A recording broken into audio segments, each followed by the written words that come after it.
Right, I've started recording, so tell me who you are. Okay, I'm Jono Bacon, and I'm the organizer of the Community Leadership Summit.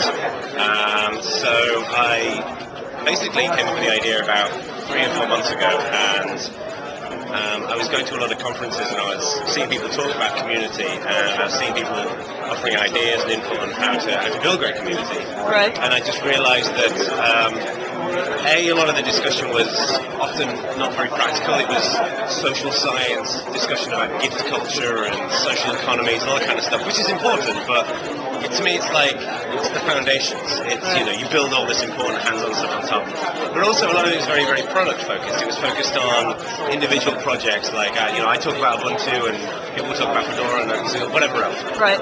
And I just wanted to provide an environment in which we could all get together and have conversations about community and have them from the perspective of producing environments in which people could talk safely about the topics and not feel like they had to have an agenda.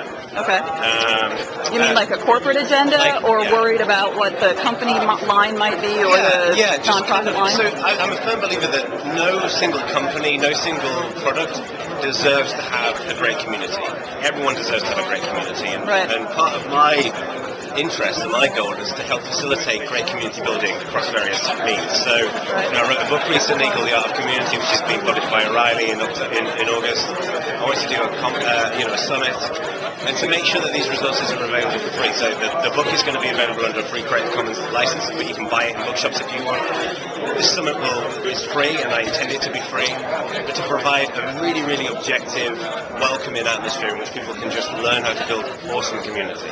So you talked about how the ideas came out. Yep. Then how did actually putting it together end up working out? Did you call on connections that you had? Did you write a blog post and somebody noticed it and said, hey, let me help? What happened? So what happened was I contacted a friend of mine who works for O'Reilly, and I said, look, I want to do this thing. I'd like to have it before a conference so people can just extend their trips to come, because it's the first event, it's unknown.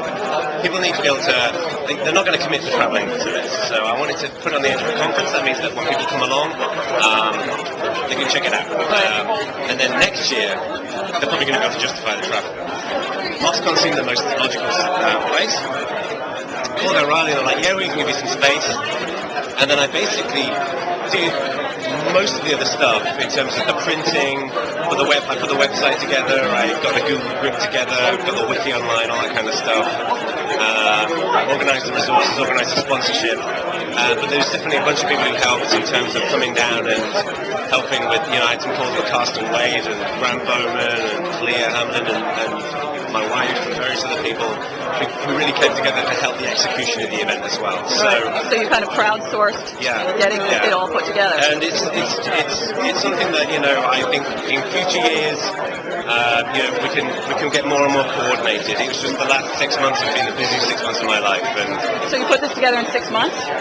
Even less, 4 months. That's pretty awesome. Yeah, and we had over 200 attendees yesterday, and wow. I was just stunned. And I've been going around and talking to various people, and I saw one comment on Twitter, and somebody said, I went to the Community Leadership Summit, an awesome day of talks, no hype, no vendor-driven rubbish, really happy. And that to me was like, we won. This is exactly what we want. And so far people seem to have found it useful. Yes, I'm really pumped up, I'm really proud of everybody. Putting an event together like this is easy. Getting these people in the same room is the hard thing. And these people came along, and that's the people who made this event. Right. And I understand O'Reilly Group donated the space because they're doing a conference here beforehand? Yeah, so O'Reilly provided the conference venue space. Where Alfresco provided some of the coffee. SourceForge provided some of the coffee. Canonical provided some of the equipment. Monty Programs provided some of the equipment, and then a company called Ragaware did some t-shirts. Great. Yeah, and it was on all of those people they really provided that support under the premise and ethos of the event, which is that it's the neutral ground. They didn't push for keynotes or anything like that. Right. Completely neutral. They just wanted to support the idea of getting people passionate about community in the same room. Right. Fabulous. Yeah. Thank you very much for putting it together. I have had a great time, and really appreciate the event and your time here today too. Brilliant. So thanks so much. Cheers. Thank you.